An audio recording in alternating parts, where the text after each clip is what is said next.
গুড্ডু ছিল জঙ্গলের সবচেয়ে দুষ্টু বানর। গাছে গাছে ঝুলে লাফিয়ে উকি দিয়ে সে সবাইকে বিরক্ত করতে পছন্দ করত। গুড্ডুর একটা প্রিয় বন্ধু ছিল, নাম মিটু বানর।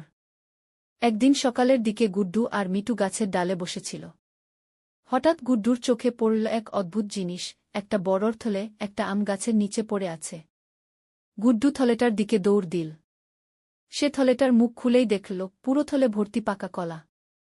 আর কি মিষ্টি গন্ধ! গুড্ডু এক লাফে খেতে শুরু করল।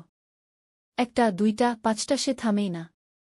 ঠিক তখনই গুড্ডুর পেট গুড়গুড় করতে লাগল, চোখ ভারী হয়ে গেল, আর সে গাছের নিচেই ঢুলতে ঢুলতে ঘুমিয়ে পড়ল। মিটু ছুটে এলো আর চিৎকার করে বলল, গুড্ডু ওঠো, এটা ফাঁদ।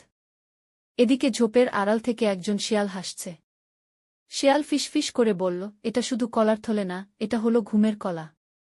মিটু ভয় পেয়ে ছুটে গেল কচ্ছপ টুকটুক কাকুর কাছে। কাকু তখন তার প্রিয় লতাপাতা খাচ্ছিল।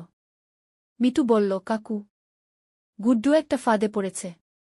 শিয়াল তাকে ঘুমের কলা খাইয়ে দিয়েছে। টুকটুক কাকু বলল, চলো, আমি তোমার সঙ্গে যাই।